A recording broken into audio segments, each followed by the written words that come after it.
Hello friends, അപ്പോൾ നമ്മൾ ഇന്ന് നിൽക്കുന്നത് നമ്മുടെ വാഴത്തോട്ടത്തിലാണ്. അപ്പോൾ നമ്മൾ കഴിഞ്ഞൊരു വീഡിയോയിൽ കാണിച്ചിട്ടുണ്ടായിരുന്നു നമ്മുടെ തോട്ടവും വിശേഷങ്ങളും ഒക്കെ.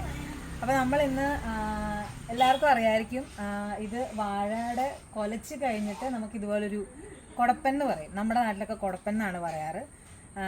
അപ്പം ചില നാട്ടിലതിന് വാഴച്ചുണ്ട്, വാഴക്കൂമ്പെന്നൊക്കെ പറയും. നമ്മുടെ ഇവിടെ കുടപ്പൻ എന്നാട്ടോ പറയുന്നത്. ഇത് യൂഷ്വലി എല്ലാവരും ഇത് ഒടിച്ചെടുത്ത് തോരൻ വെക്കുകയാണ് പതിവ്. ഇതിപ്പം ഒടിക്കാറായിട്ടില്ല.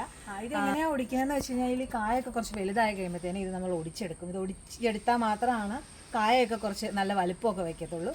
അപ്പോൾ ഇത് ഒടിക്കാറായിട്ടില്ല. അപ്പോൾ നമുക്ക് ഒടിക്കാറായ കുറച്ച് കൊലകളുണ്ട്, അത് നമുക്കിന്ന് ഒടിച്ചെടുക്കാം. ഇതിൻ്റെ ഈ ഒരു സൈസിലാട്ടോ നമ്മൾ ഒടിച്ചെടുക്കുന്നത്.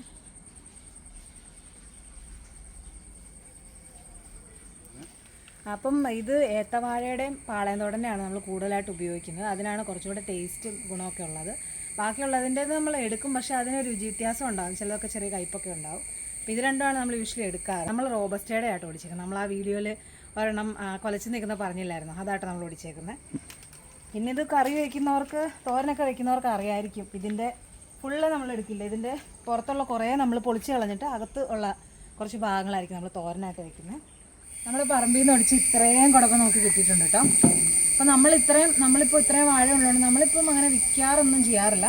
നമ്മളതിൽ ചെയ്തെന്ന് വെച്ചാൽ നമുക്ക് ആവശ്യത്തിനുള്ളത് എടുത്തിട്ട് നമ്മുടെ അടുത്തുള്ളവർക്കൊക്കെ കൊടുക്കുകയായിട്ടോ ചെയ്യണം. അപ്പോൾ ഇന്നത്തെ വീഡിയോ എല്ലാവർക്കും ഇഷ്ടമായെന്ന് വിചാരിക്കുന്നു. വേറെ വീഡിയോയിൽ കാണാം. ബൈ.